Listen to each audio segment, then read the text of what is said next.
Extraterrestrial life. I spoke of this a little bit the other day, and I kind of wanted to go into it a little bit more. I was discussing whether it's well, not that it's possible, but how plausible is it that there is other life forms in the universe besides humans? Now, that's one question. The other question is, let's assume that there is. Let's assume that there's beings perhaps all around us, but are somehow beyond our comprehension, that are vastly more intelligent than us.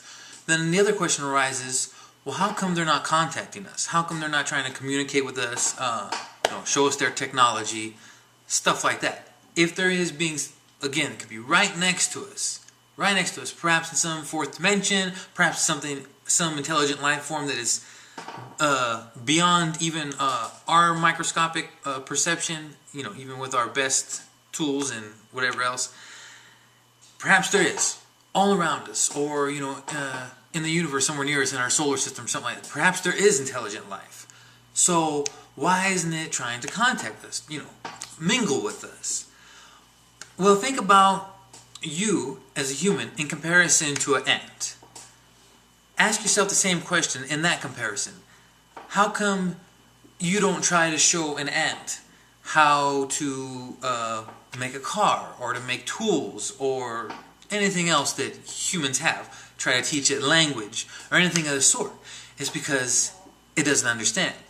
I'm not saying that ants don't have intelligence, but if they do, it's something that is different than ours. Whether you say they're less intelligent than us, or it's a different type of intelligence, the fact is that we are unable to communicate with them.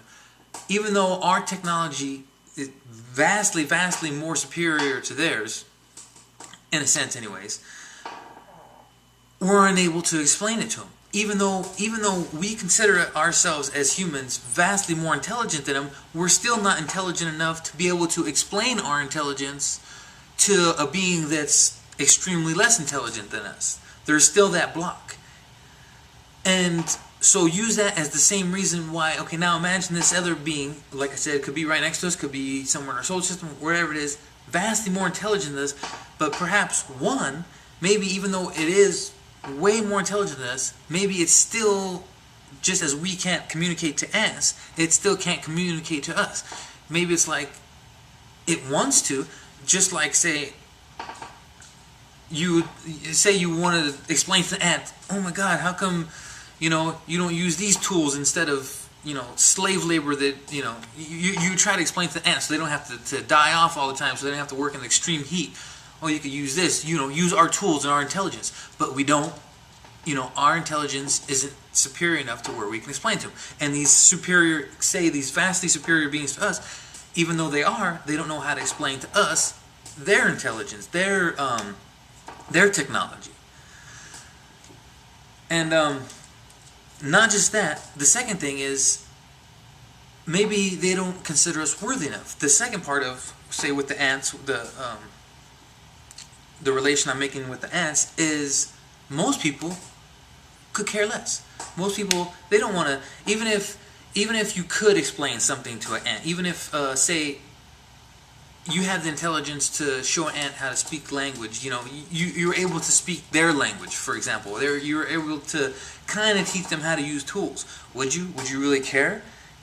Are they so, to most humans, I would think that ants, people consider ants so below them in intelligence on the life form chain that it's not even worth explaining to them. It doesn't even cross your mind.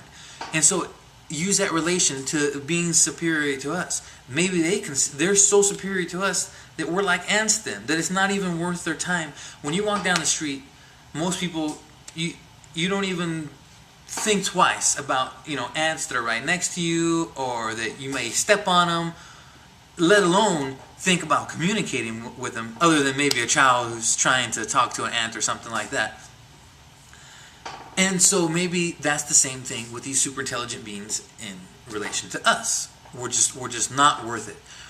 To them, our intelligence is so inferior that it's not even worth it. They see us and they see us as we do ants. like we look at ants. Oh, you guys slave out in the sun and the desert, and you know, sometimes you starve for food because you don't get enough before the winter time, this and that. And these super intelligent beings see us the same way. You guys, these intelligent beings saying to us, oh, you guys still kill cows and other animals for food. You know, you guys can, with all your super technology, you can't even develop the, you know, things in a laboratory that are same exact as food. You can't cure a lot of diseases. And they're so vastly beyond us, maybe they don't even need sustenance like we do. Whatever it is, the point is that their intelligence is so far beyond ours, these extraterrestrial beings, or again, beings that could be all around us, that we're not even worth communicating with. Or again, as I stated first, that they can't. They cannot communicate with us just like we cannot communicate intelligence with ants.